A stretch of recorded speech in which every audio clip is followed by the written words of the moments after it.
உலகின் பொருளாதார வலிமை மிக்க முதல் 10 நாடுகளில் ஒன்று பிரான்ஸ்.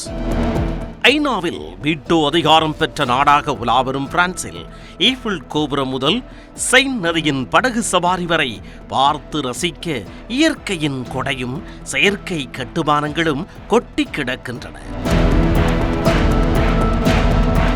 இதனால் ஆண்டுதோறும் சுமார் 10 கோடி பேர் வரை சுற்றுலாவுக்காக அந்நாட்டிற்கு படையெடுக்கின்றனர்.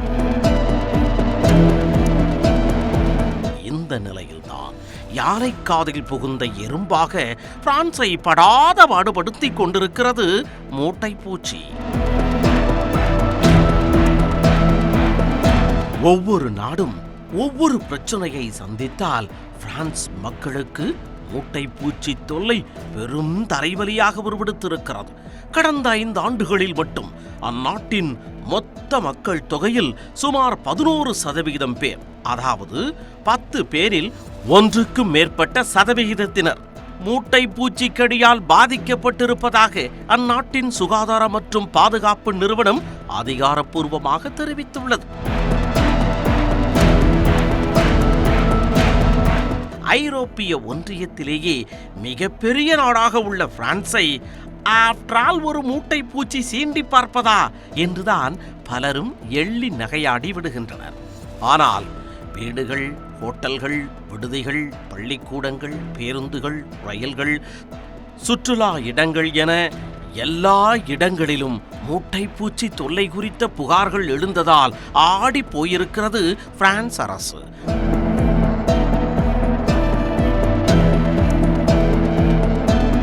போதா குறைக்கு ஜெர்மனியைச் சேர்ந்த டிக்டாக் பிரபலம் ஜுகுன் கிம் தமது வலைத்தள பக்கத்தில் ரயில் பயணத்தில் மூட்டைப்பூச்சி கடித்ததால் தன் உடல்களில் ஏற்பட்ட சிவப்பு புள்ளிகளை படம் எடுத்து வலைத்தளத்தில் பதிவிட அது காட்டுத்தீ போல பரவியது. மார்செய்லியில் இருந்து பாரிஸ் சென்ற ரயிலிலும் SNCF ரயில்களிலும் இந்த புகார் எழுந்தது. குறைந்த கட்டண ரயில்களிலும் மூட்டைப்பூச்சி புகார்கள் எழாமல் இல்லை.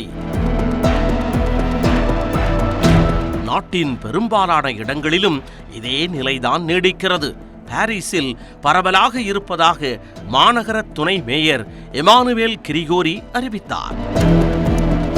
மூட்டைப்பூச்சி அச்சத்தால் திரையரங்குகள் பல காத்து வாங்கின. இதன் தொடர்ச்சியாக தலைநகர் பாரிஸில் பொருட்கள் மற்றும் படுக்கை விரிப்புகளை தீ வைத்து எரிப்பதாக செய்தி பரவியது.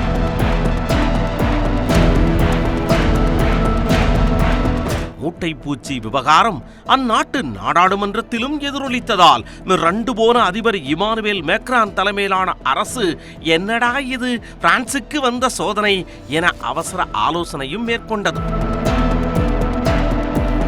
இதன் எதிரொலியாக அக்டோபர் 6ஆம் தேதி 7 பள்ளிகள் சுத்தப்படுத்துவதற்காக மூடப்பட்டன. இதேபோன்று வெவ்வேறு இடங்களில் பள்ளி கல்லூரிகளுக்கு விடுமுறையும் அறிவிக்கப்பட்டன.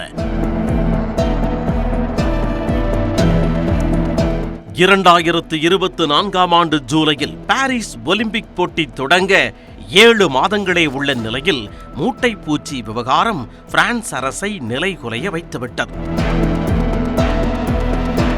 ஒலிம்பிக் போட்டிக்கு வரும் வெளிநாட்டு வீரர்கள், சுற்றுலா பயணிகள் மற்றும் ரசிகர்களை அச்சுறுத்திவிடுமோ என அஞ்சுகிறது பிரான்ஸ் அரசு.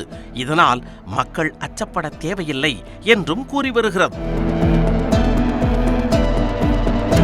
தற்போது ஏன் பிரான்சுக்கு இந்த பிரச்சனை என்றால், இல்லை இப்படி கனடா, இங்கிலாந்திலும் மூட்டைப்பூச்சி தொல்லை இருப்பதாக தகவல் வெளியாகி உள்ளது. மூட்டைப்பூச்சி என்பது உலகெங்கும் காணப்படும் பொது உயிரினம்.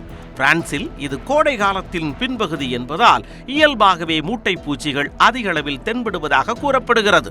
ஆனால் கோடையில் சுற்றுலாவுக்காகவும் பலர் வந்து செல்வதால் சூட்கேஸ், ஆடைகள் உள்ளிட்ட லக்கேஜுகள் மூலமும் இவை பரவி இருக்கலாம் என்கின்ற குற்றச்சாட்டு எழுந்துள்ளது.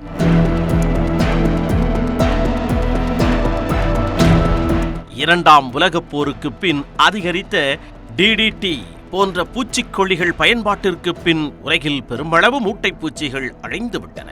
ஆனால் அதில் தப்பியவை கூடுதல் எதிர்ப்பு சக்தியை பெற்ற மூதாதை இனமாக உருவெடுத்தன. அதே நேரத்தில் கரப்பான் பூச்சிகளின் குறைவும் மூட்டை பூச்சிகள் அதிகரிப்புக்கு ஒரு காரணமாக கூறப்படுகிறது. ஏனெனில் மூட்டை பூச்சிகளை உண்ணும் கரப்பான் பூச்சிகளின் குறைவு தாமாகவே மூட்டை பூச்சிகளின் பரவலுக்கு ஒரு காரணமாகிவிட்டது. ஓரிடத்தில் இருந்து மற்றொரு இடத்திற்கு பூச்சிகள் பரவ மனிதர்கள் மேற்கொள்ளும் சர்வதேச பயணங்களும் வீட்டு விலங்குகளும் தான் 2 முக்கிய காரணங்களாக கூறுகின்றனர் பூச்சியியல் ஆய்வாளர்கள். உலகளவில் கடந்த 30 ஆண்டுகளில் மூட்டைப்பூச்சி பரவல் அதிகரித்திருப்பதாக வல்லுநர்கள் கூறுவதற்கு முக்கிய காரணம் உலகமயமாக்கலும் ஏற்றுமதி இறக்குமதியும் சுற்றுலாவும் தான். மூட்டை பூச்சிகள் நோயை பரப்புவதில்லை என்றாலும் அவை ஏற்படுத்தும் உளவியல் ரீதியிலான பாதிப்பு மிகப்பெரியது. மூட்டை பூச்சி கடியால் பாதிக்கப்பட்டவர்கள் அதிலிருந்து மீண்ட பிறகும் தன் உடல் மீது மூட்டை பூச்சி ஊறுவது போல இருக்கிறது என்று கூறுவதை கேள்விப்பட்டிருப்போம். இந்த மூட்டை பூச்சிகளை அழிக்கும் பணியில் பிரிட்டிஷ் நாய்களும் பாரிஸில் களமிறக்கப்பட்டுள்ளன. அதே நேரத்தில் மக்களே கவலைப்படாதீர்கள் என்றும் கேட்டுக்கொண்டிருக்கிறது அந்நாட்டு அரசு.